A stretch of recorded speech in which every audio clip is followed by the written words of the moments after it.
7 de julio y hoy justamente se cumple un mes de ese vil atentado al senador y precandidato presidencial Miguel Uribe Turbay en la tarde del sábado 7 de junio en el Parque El Golfito en la localidad de Fontibón en Bogotá. 9 cirugías, 5 capturas y por supuesto la expectativa de que se haga el milagro. Es lo que ha pasado desde que ese joven de 15 años le disparó a Miguel Uribe frente a decenas de personas en ese parque público en la localidad de Fontibón. Su familia, aferrada a la fe, mantiene la esperanza. Felipe García. José Elder Arteaga. José Elder Arteaga. ¿Es su nombre? Sí. Este fue el momento exacto en el que Elder José Arteaga Hernández, alias el costeño Ochipi, fue capturado mientras se escondía en una vivienda del barrio El Muelle de la localidad de Engativá, en Bogotá. Este peligroso criminal lloró en el momento en el que cayó tras un mes del atentado contra Miguel Uribe Turbay, atentado que él planeó y ejecutó con 4 cómplices, entre ellos alias Tians, el sicario de 15 años a quien reclutó, entrenó e incluso acompañó el día del ataque contra el senador y precandidato.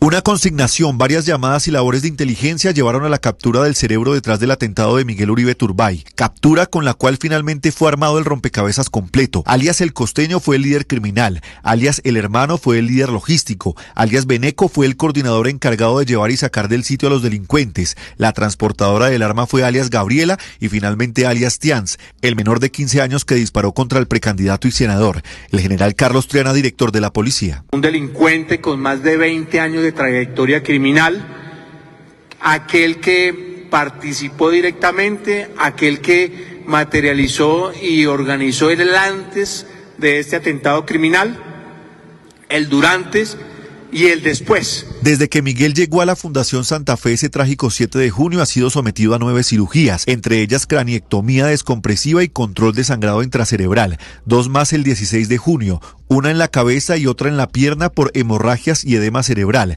Entre el 21 y 23 de junio le practicaron traqueostomía y gastrostomía y cierre de cráneo, y ese mismo fin de semana se realizaron otros 3 procedimientos: reparación de la pierna con lesión grave, sutura craneal y toma de muestra de médula ósea para control médico. El neurocirujano Fernando Jaquín. Agradezco muy especial a mi familia, le doy las gracias a Dios y seguimos adelante con mucha fe. Según Víctor Mosquera, abogado de Miguel Uribe, un juez determinó que hubo responsabilidad del Estado colombiano por omisión en los hechos y dejó claro que la Unidad Nacional de Protección bajo el actual gobierno no brindó las medidas adecuadas para garantizar su seguridad.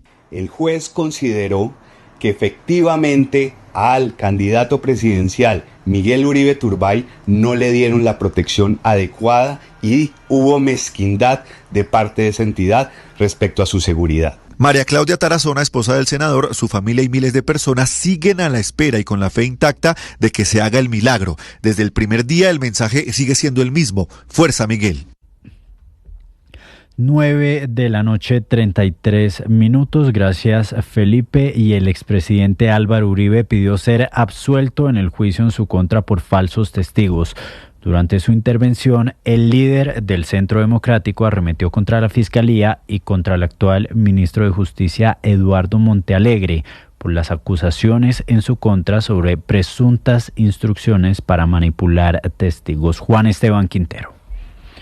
Con un grueso expediente, varias diapositivas y un fuerte esquema de seguridad, el expresidente Álvaro Uribe acudió por tercera y quizás última vez a su juicio por falsos testigos, antes de que se conozca el fallo que dará a conocer la jueza Sandra Heredia a finales de este mes de julio. El expresidente durante más de 6 horas fue claro: jamás dio la orden de que sus abogados buscaran la forma de manipular los testimonios de exjefes paramilitares que lo habían vinculado a él y a su hermano Santiago con las Autodefensas Unidas de Colombia. Yo he acudido a este juicio todos los días que me levanto a estas audiencias. Me levanto mortificado, pero he acudido por respeto a la institucionalidad de este país. ¿Cómo la defiende uno si no la respeta? El juicio contra Uribe tiene múltiples episodios, pero el que marca el origen del caso de manipulación de testigos está ligado con la polémica entrevista que se filtró en 2011, en la que, en diálogo con el entonces representante a la Cámara Iván Cepeda, el ex paramilitar Juan Guillermo Monsalve expresó que los Uribe Vélez participaron en la creación del bloque metro de la SAUC en la hacienda Guacharacas, que pertenecía al padre de Álvaro Uribe.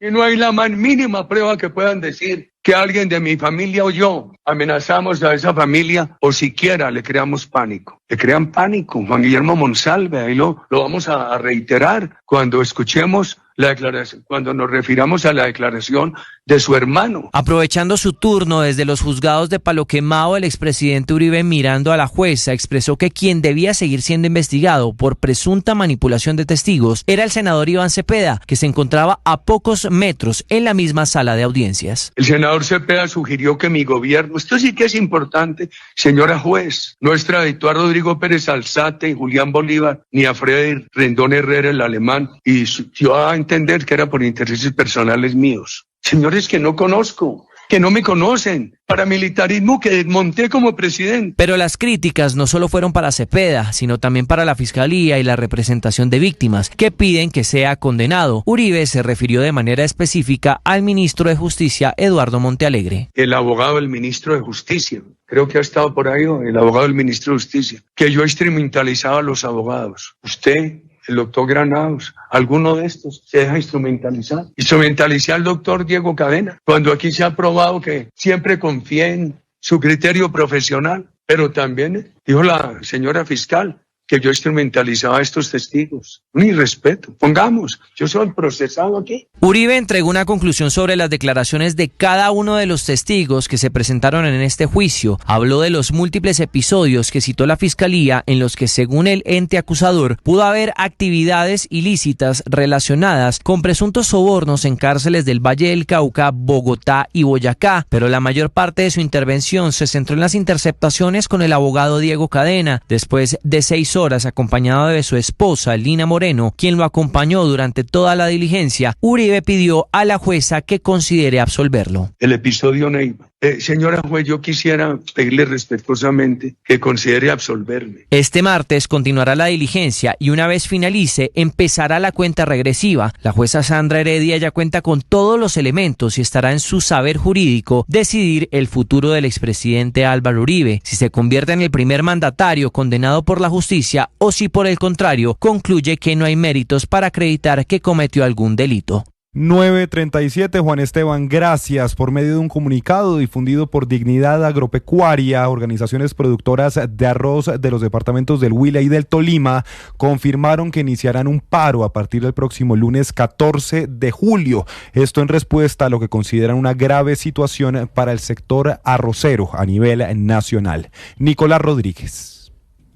Hola, ¿qué tal? Buenas noches. Es eminente el paro para el 14 de julio convocado por el sector arrocero en Colombia, en el que participarán más de 200 municipios del departamento del Huila, del Tolima, departamentos del norte de Santander, de Cauca, del Cesar y hasta de Bolívar, expresando además el rechazo del incumplimiento del gobierno nacional después de las mesas técnicas que se levantaron el marzo 12 del 2025 después de un largo paro que afectó principalmente las vías del departamento del Tolima y del Huila. Pues justamente hoy en la mañana, el jefe de gabinete Alfredo Saade convocó a una reunión en la que participó la ministra de Comercio Diana Morales y la que participó también la ministra de Agricultura Marta Carvajalino, justamente para darle un cese a este tema o una recuperación o simplemente una solución antes del paro. Sin embargo, después de esta reunión algo preocupante sucedió y es que la ministra Carvajalino confirmó que definitivamente hay una crisis en el sector arrocero, específicamente hablando del pago a los productores y el exceso de producto que todavía queda en el país. El gobierno nacional ha encontrado que debe tomar medidas urgentes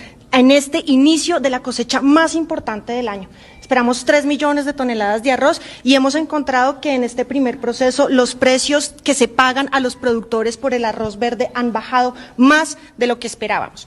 Tenemos un inventario muy alto de arroz en el país, sin embargo hemos reducido las importaciones, el consumo interno se ha mantenido. Ahora hay otro punto importante, desde Dignidad Agropecuaria, que es los que están convocando el paro desde el fin de semana pasado, aseguran que los incumplimientos tienen que ver más que todo con el tema de los créditos, con el tema de las exportaciones, pero además con el tema del control de contrabando. Hablamos justamente con Óscar Figueroa, quien es el líder de esta agremiación, y confirmó que el paro será indefinido hasta que el gobierno cumpla lo que pactó en marzo del 2025. El gobierno incumplió lo fundamental o en buena parte del acuerdo.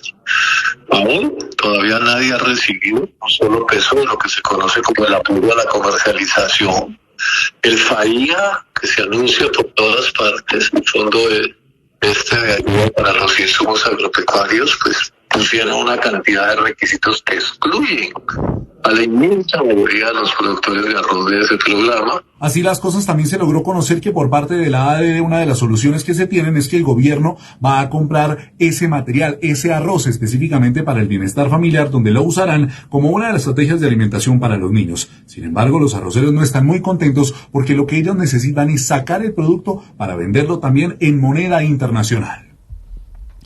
Y el gremio que representa a la CPS, ASEMI, reconoce una deuda de 14 billones de pesos generada por la insuficiencia de dinero que les gira al gobierno.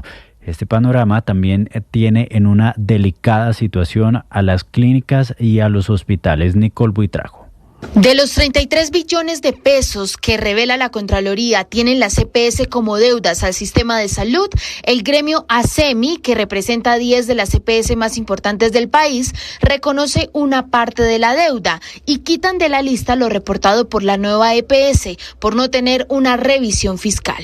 Mario Cruz es el vicepresidente de ASEMI. Cerca de 14 billones de pesos, es decir, plata que efectivamente se le debe a los hospitales, a las clínicas, a los laboratorios. Los otros 10 billones o otros 9 billones que hacen falta son deudas que llamamos de naturaleza contingente, es decir, están registrados por hechos que todavía no se han concretado o que ni siquiera han sido conocidos por parte de las CPS. Las CPS aseguran que hay varias razones que tienen en el limbo al sistema de salud: mayores gastos, el incremento de enfermedades crónicas y la insuficiencia de dinero que ingresa, derivada de la escasa unidad de pago por capitación que, recordemos, reconoce año a año el Estado. No sobraba la plata, pero tampoco faltaba. ¿Qué pasa cuando no alcanza la UPC?